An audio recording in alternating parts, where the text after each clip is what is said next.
You're being ridiculous, Mia. Eric needs this more than you do, my mom said, waving the deed in my face during what was supposed to be a joyful housewarming party. He has a family to support. What do you have? Just yourself? The words hit me like a slap across the face. I stood there in the kitchen of the house I'd spent my entire life savings on, struggling to breathe as my world crumbled around me. My name is Mia Reynolds, and at 33, I never imagined I'd be betrayed by my own family like this. As a nurse at Memorial Hospital, I'd spent the last 10 years working double shifts, picking up extra hours in the ICU, and saving every penny I could. When my parents faced foreclosure on their old house, I stepped in with my life savings, $175,000, to help them buy a new place. The agreement was crystal clear. The house would be in my name since I provided the down payment, but apparently, agreements don't mean much to my family. My stepbrother, Eric, my mom's golden child from her second marriage, stood there with his usual smug grin. He had never contributed a dime to our parents' well-being, always too busy finding himself while jumping from one failed business venture to another. But now, at 38, he suddenly had a wife and a baby on the way, which apparently made him more deserving of my investment.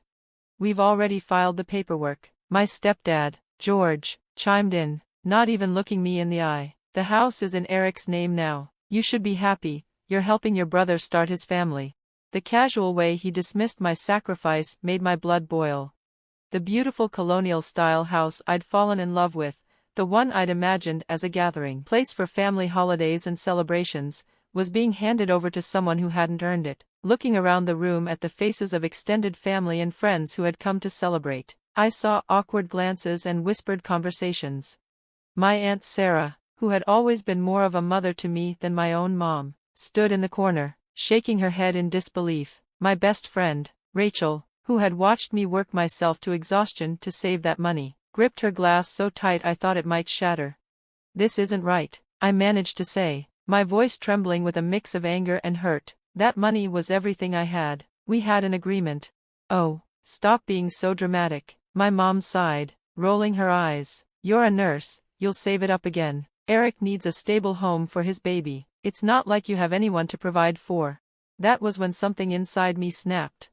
Years of being the responsible one, the reliable one, the one who always sacrificed for others, came crashing down. As I looked at their entitled faces, I knew this wouldn't end here. They had no idea what I was capable of when pushed too far. Growing up, I always knew I was different from Eric in my parents' eyes. After my dad passed away when I was 6, my mom remarried George within a year. Eric came into our lives like a whirlwind, immediately becoming the center of their universe. While I spent my weekends studying and working part-time at the local pharmacy to save for college, Eric was showered with new cars, expensive clothes, and endless second chances. I put myself through nursing school, working nights as a CNA and taking out student loans that I'm still paying off. Every time Eric's business ventures failed, the car wash, the supplement company, the cryptocurrency investment opportunity, my parents would drain their savings to bail him out. I watched them refinance their house 3 times to cover his mistakes, saying nothing even as I saw their retirement slipping away. When they called me 6 months ago, desperate and in tears because they were about to lose their house, I didn't hesitate. I had been saving for my own place, dreaming of a small cottage with a garden where I could finally put down roots. Instead, I offered them my savings, thinking it would finally prove my worth to them. We spent weeks looking at houses together, and I fell in love with the Colonial on Maple Street. The realtor worked with us to make it happen, and I signed all the preliminary paperwork as the owner. You're such a blessing, honey, my mom had said back then, hugging me tight. We'll make this work as a family. I believed her. I wanted so badly to believe her that I ignored the warning signs, the whispered phone calls with Eric, the meetings with their lawyer that I wasn't invited to, the way they delayed the final paperwork. Rachel had tried to warn me. Mia, get everything in writing, she'd said over coffee one morning. I don't trust them to do right by you. But I defended them, convinced that, even if they favored Eric, they wouldn't steal from me. After all, what kind of parents would do that to their own daughter?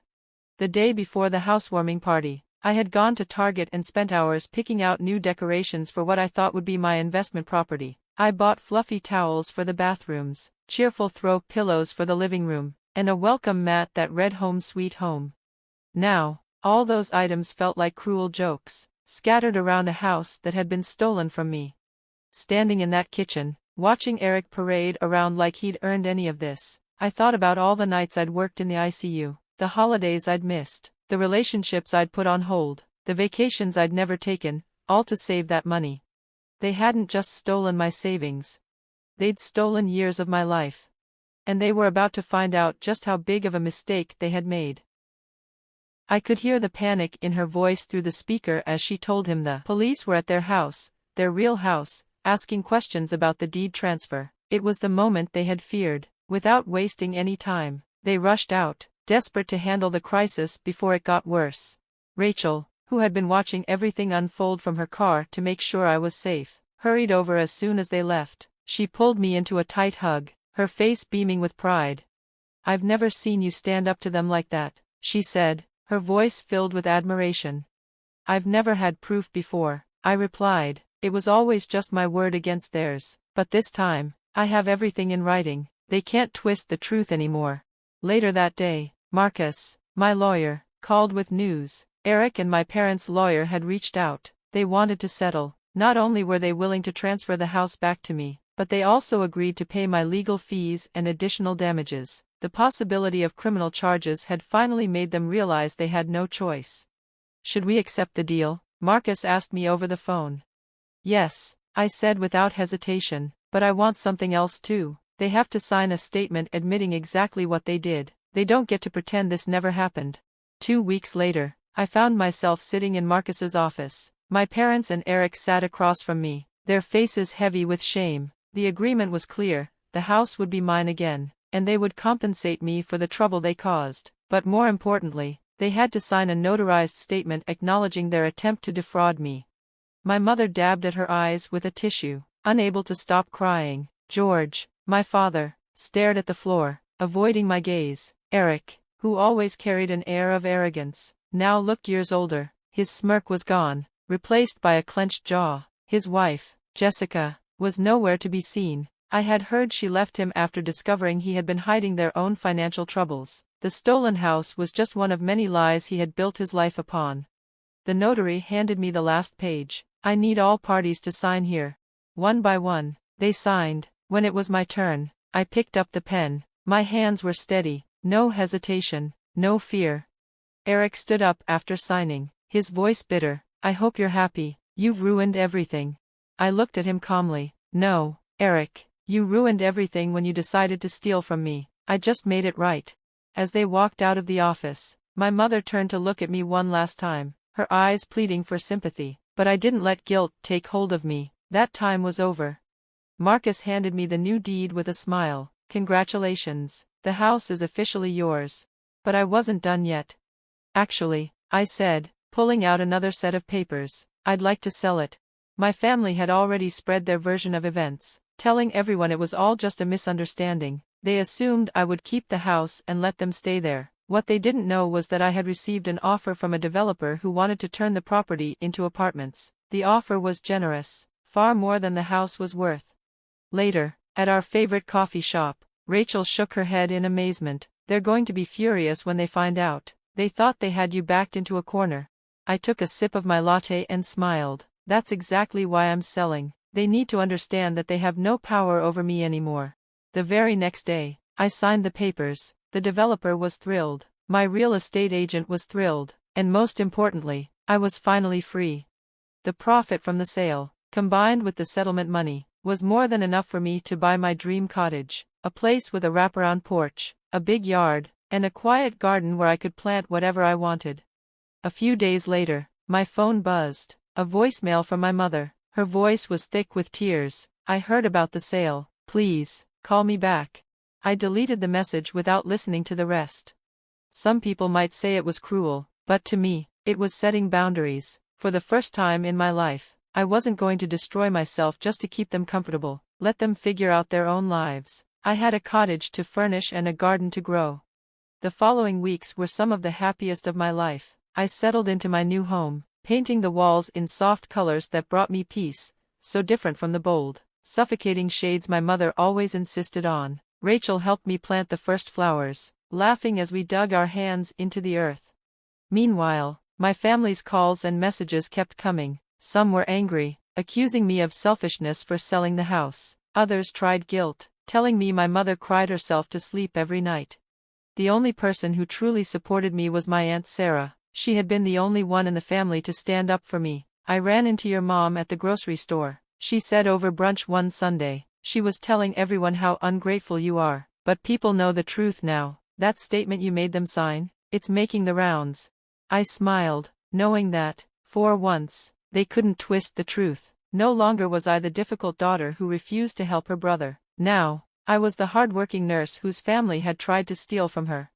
Eric and Jessica's separation became official, and he moved back in with our parents. I heard through whispers that he was now working as a sales clerk at an electronics store, his first real job in years. Sometimes, on my way to work, I drove past the modest rental house they had moved into. It wasn't luxurious, but it was a roof over their heads. I didn't feel joy at their struggles, but I did feel something close to justice. Meanwhile, my life kept moving forward. With my family no longer draining my energy and money, I was able to focus on myself. I applied for, and got, a promotion to charge nurse. It came with better hours and a big pay raise. My coworkers noticed the change in me. I stood taller, I smiled more, I stopped volunteering for every holiday shift just because other people had real families to spend time with. One evening, I sat on my porch, watching the sunset, flipping through a gardening catalog. My phone buzzed again, my mother's number flashing on the screen. I felt nothing as I declined the call. Later, I listened to her voicemail. "Eric struggling to pay rent," she said. "Can you help him just this once?" I deleted the message and went back to choosing seeds for my garden. Tomatoes, cucumbers, violets, each one a symbol of new beginnings. I had cleared the weeds from my life. Now, I was ready to grow something beautiful. Rachel often joked that I should write a book called How to Stop Being a Doormat in 3 Easy Steps. Maybe she was right. All it took was losing my life savings, standing up to my family, and finally putting myself first. Simple, really,